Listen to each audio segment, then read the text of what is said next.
What's up, YouTube? Today is the day we're gonna build the 50-inch Swag Off-Road finger brake. As you can see behind me, let me walk in a little bit. I have the Swag Off-Road kit, some destructions, we will go over those. I went ahead and got the angle finder cube. And this is just, this is just a little thing showing all the other tools they have. Swag Off-Road. Which they got some really cool stuff. And if this project goes good, I'm gonna buy some more from them in the future and do full-length videos on like assembly, all that kind of stuff. So bear with me. This takes 3 20-inch air over hydraulic bottle jacks, so I've got them. These are all brand new. This one's got some dirt on it. We had a little sag in our house, and I was like, well, before we were leaving on vacation. Before we go on vacation, I'm gonna get that sag out of one of our our floor joists. So I jacked up our house. So I got that. I got this right here.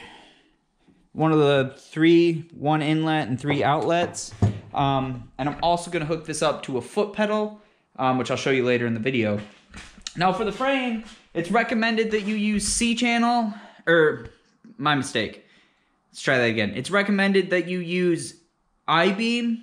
I can't remember if it recommended 5-inch or 6-inch or 4-inch I-beam. But I had some C-channel. This is some 5-inch C-channel. I'm gonna use this, and I'm just gonna mate them together like that, so they are like I-beam. So how I'm gonna do that is like this. I don't know how well this will actually show up on camera, but yeah, so every 13 inches, I have a 4-inch space. 13 inches, 4-inch space, 13 inches, 4-inch space that I'm gonna notch out. So I'll drill a hole, cut it with a grinder. I'll notch them out, and then in these gaps, I'll probably put an 8-inch weld. These are gonna be the tops and bottoms, and I'll do it for the sides too. These are,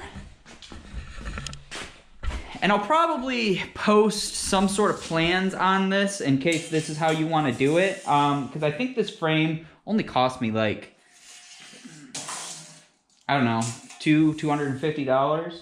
So these are 64 inches long, which makes sense because they're 5 inches long. So if I burn a 5 inches on both sides, that'll be 10 off. So it'll be 54 inches wide, and I might inset them a little bit because this guy fits. It's a 50-inch finger brake, but we've got some hang off here. So it fits like in a 52-inch area. So that's the plan. So right now I'm gonna get all my safety gear on, my shield, my earplugs, my gloves. I'm gonna get a drill. I'm gonna pre-drill all these. Actually what I'm gonna do, because it makes more sense, is I'll mark out the sides too. And then I'll get everything, so everything will be marked, and then I'll drill everything, cut everything out, and we're just gonna weld it with some 035 short circuit MIG wire today. I've watched so many videos online, and both of people making brakes. Let me put you this way, the lighting's better. Both of people making brakes and hydraulic presses. Some guys are out there MIG welding it. Some guys are out there TIG welding it. Some guys are out there stick welding it. Honestly, with something like this, I think it's just going to be personal preference. I'll see what I have for room. I'll probably put gussets in the top. But like my 12-ton forming press here, I stick welded that with some 7018 3/32 electrode.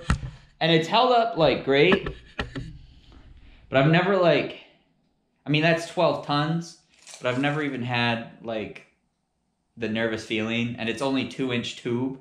So there's a 2-inch weld on each side.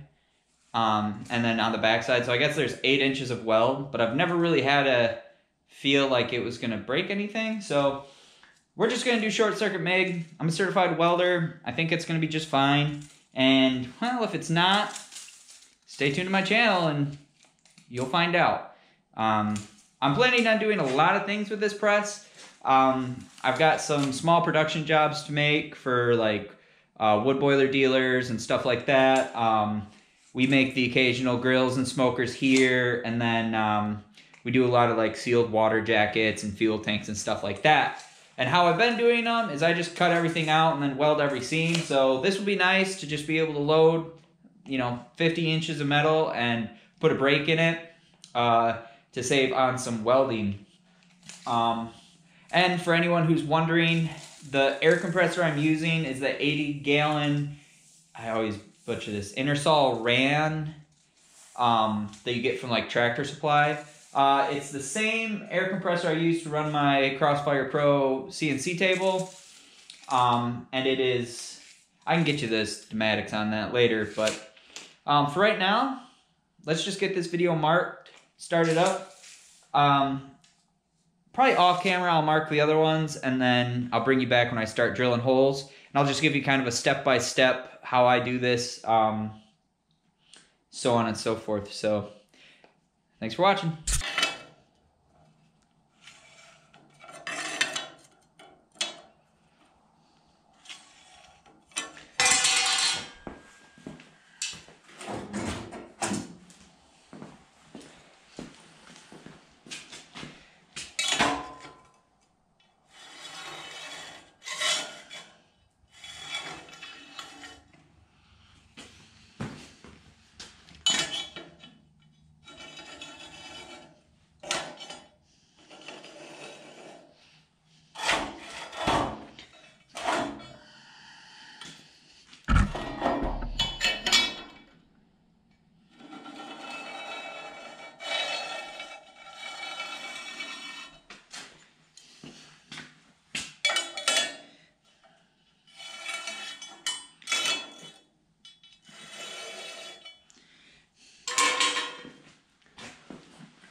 Okay, YouTube. So we got everything marked. The gaps in between this one are 6 on the end, 4 in the center, 6 on the other end, 4-inch splices here. We're gonna splice, it's gonna be a 1/2 inch thick. And I believe we're 24 inches, which the presses are 11. Well, and I know that's not 12. So, let me double check that though. Yep, we're 24 inches. Your clearance for this, hold on, let me adjust my camera. Not super great at editing videos. A lot of my videos are more so just like topic-wise, but I'm trying to make it more better for you guys. So these, really, we can just measure these right now. We'll burn 1/8 of an inch, perfect. So this is just shy of 11 inches. It's actually closer to 10, and these are about 9 inches. So you need 19 inches of gap in between your top and bottom beam. I'm gonna have 2 feet. That means I have a rise here. That's gonna be way more than I need. So I might have to weld in some stoppers, but better have more than I need than not enough. Could cut them down. I could do the math and figure out exactly what I need. But I mean, I'm gonna be getting, you know, I believe they're called hemming dies and gooseneck dies later. And I'm just gonna leave it like this because. So now I'll use a center punch, find the center of my ends, drill them out, and and then I'm ready to start welding. So cool, guys. Drill them out, cut them out, clean them up, get them welded. Hopefully I get everything welded today, but if we can do more, we'll do more. So okay, stay tuned.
Okay guys, so I just drilled a little pilot hole.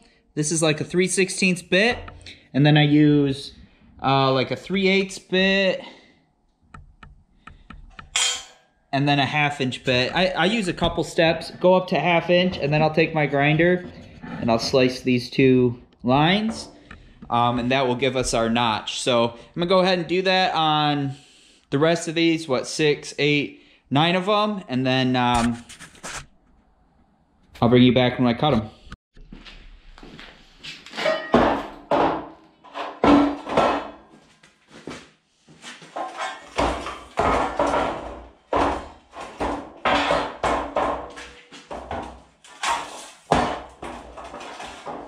All right, YouTube, all the holes are drilled. It took probably 15 minutes.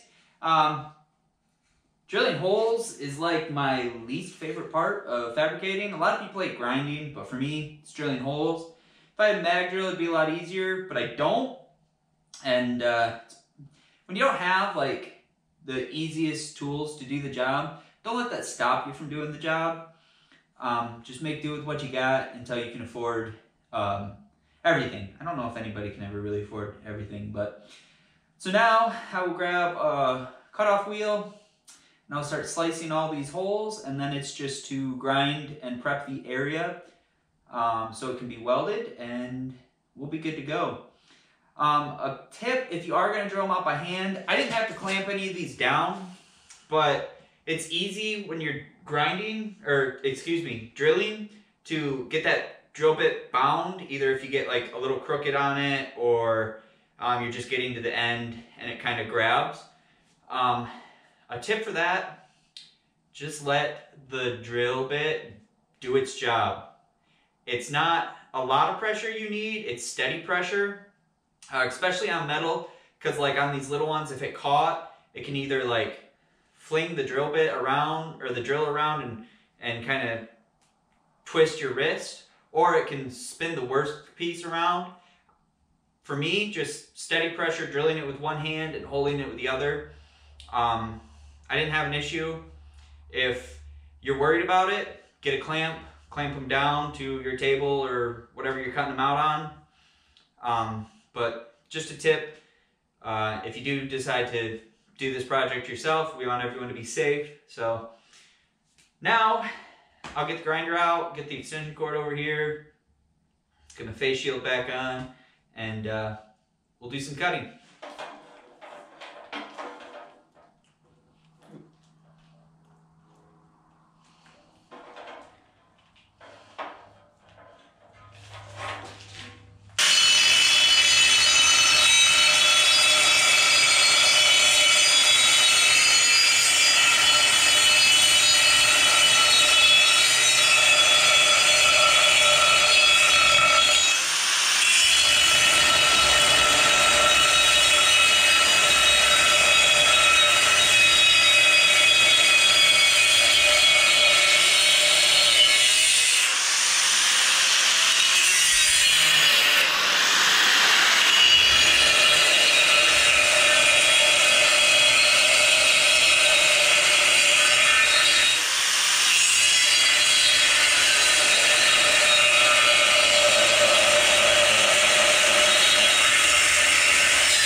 We'll have some cleaning it up with the grinder, but that's what you should be looking for.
Okay, YouTube, so we just got done grinding. That took about 15 minutes or so.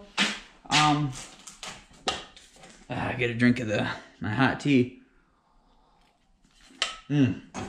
Refreshing. Okay, so that took about 15 minutes. Now let's talk about mill scale. This material would be considered hot rolled. Let's just do this. And hot rolled material has a mill scale on it. On like supercritical welds, we don't want mixing in.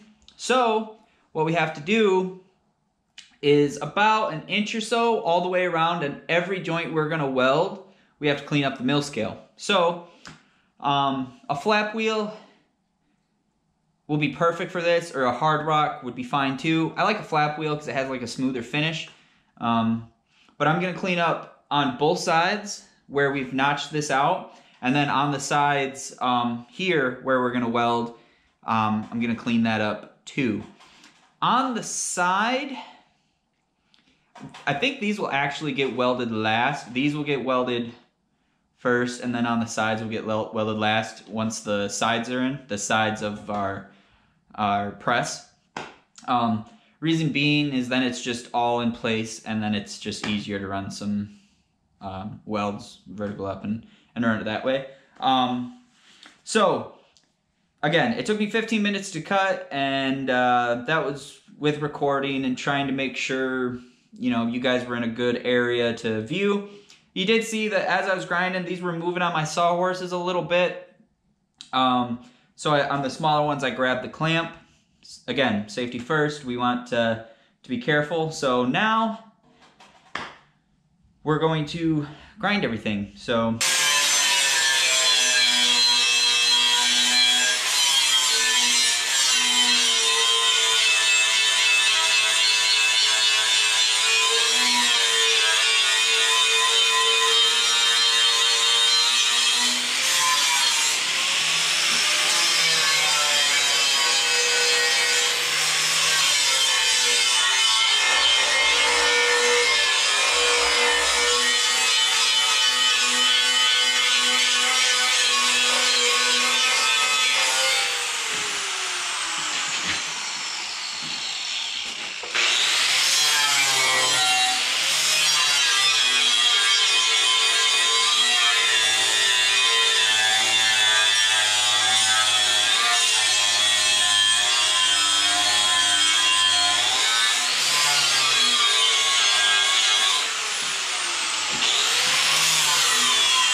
fresh one.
All right, YouTube. Took me about 5 minutes. Grinded. So the next step's gonna be welding, but it looks like I gotta get my camera charging, so I'm gonna go do that. All right, YouTube. So what I did here was I placed all of our other sides, and then I just marked them. Like 2 marks for side 1, or that's dumb. 2 marks for side 2, 1 mark for side 1, and then I just marked where the weld spot's gonna be, so I know to clean up all around that. So that will be the task right now.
those out of the way.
Just like that, YouTube.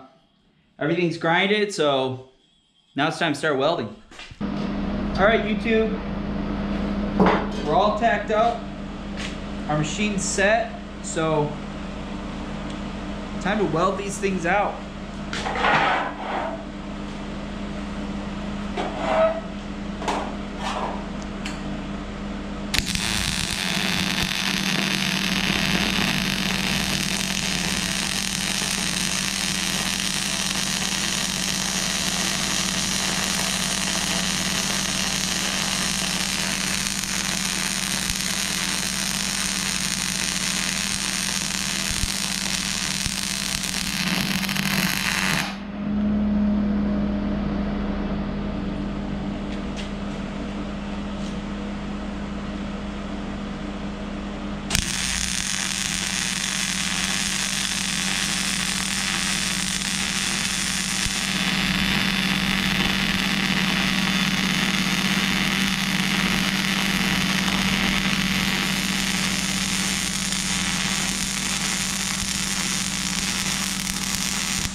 Okay, so that's one pass. Now, I'm gonna flip it around and just keep everything right in position. I'm gonna weld it again, and then I'm gonna do probably a big weave right over it. I can see it penetrating on the back side, so I think this is gonna be good.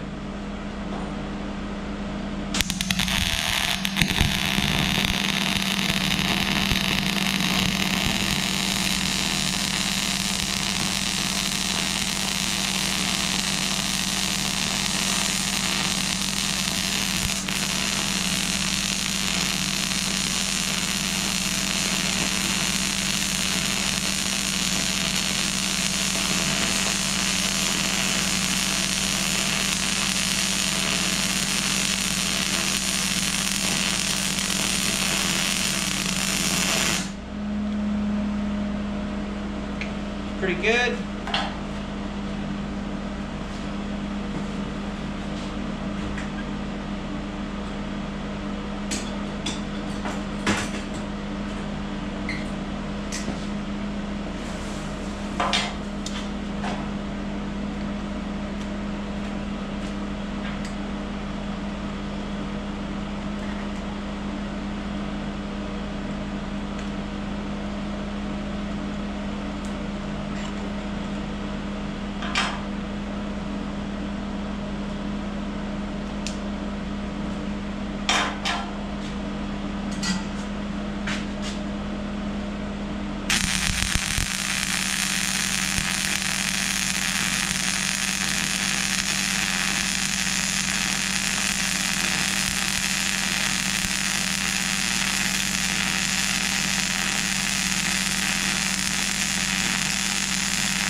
Okay guys, so that's the weld.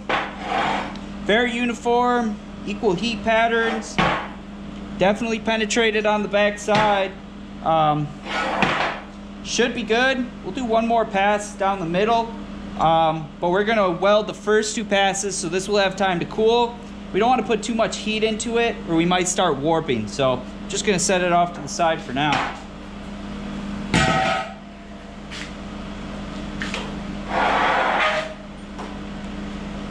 Here we go.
There, first pass is done.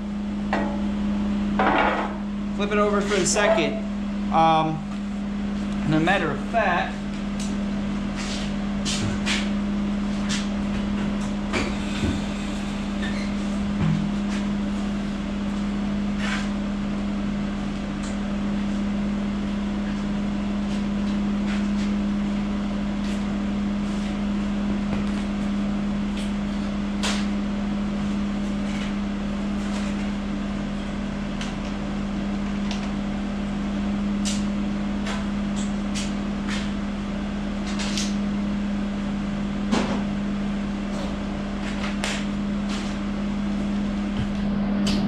you can never be too clean.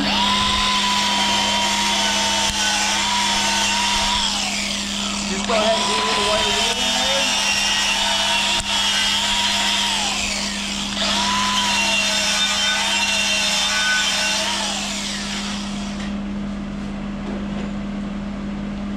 there. Doing that won't hurt either.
Pass 2. Same thing, we'll do an extra pass, but we're gonna let it cool first.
Not the lightest thing in the world.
Okay.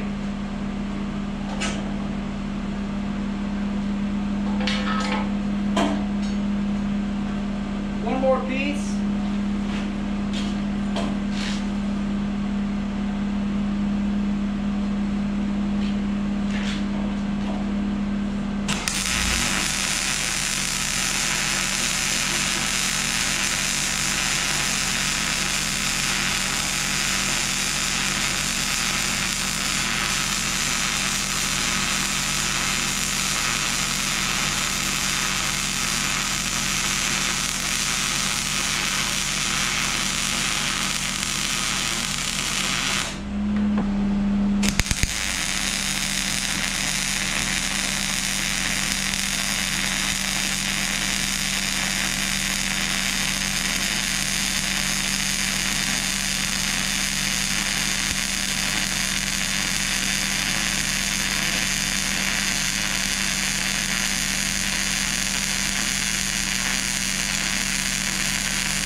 This thing's gonna be heavy.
Nice one.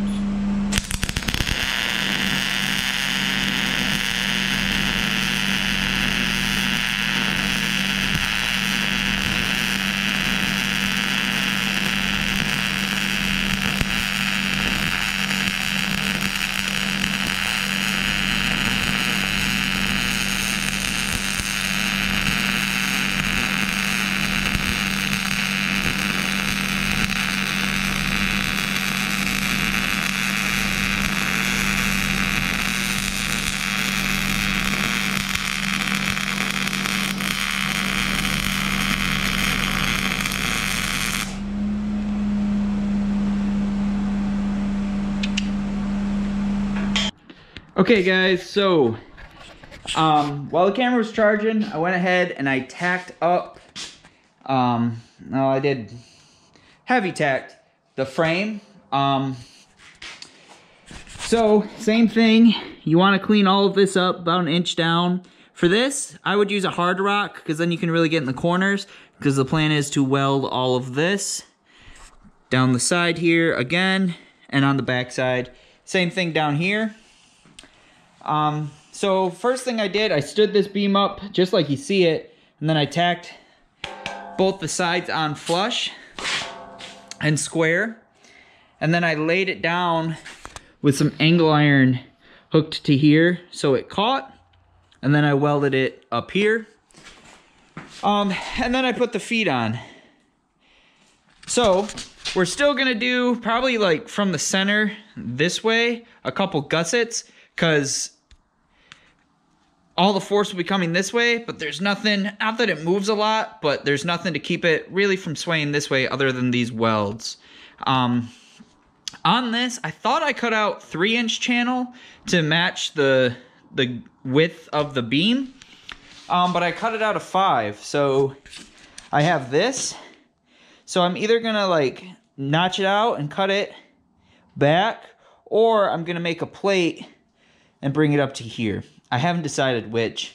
And I am gonna put it on casters. So, that's the frame. A big note on this, if you're gonna build this, I believe this measurement is 64 inches long. I burned half an inch on each side, and I'm just gonna fill this up with probably, 3 more passes. Same thing here, same thing here, same thing here. And that leaves you, if you burn half an inch, so basically you'll be burning 11 inches. And that leaves you 53 inches. And like we talked about earlier in the video, if I can hook onto it, the width of the bottom die, the largest part, is 51.5. So it will fit in there, and it will fit in there nicely. Another big detail you may have noticed is all of our welds I put on the backside. I am going to paint this thing, but I want it to look good. So as you can see up here, there are no welds visible. So the bottom die will go here. We'll have the top die on its springs, and then we'll have the bottle jacks. And probably in between the bottle jacks, we'll have stoppers. Basically what the stoppers will do is when I release it and it releases, it will only go up so far. You only need a few inches in between there. So we'll probably end up adding gussets here, and then on the bottom there. And then casters, probably some 5-inch all metal casters.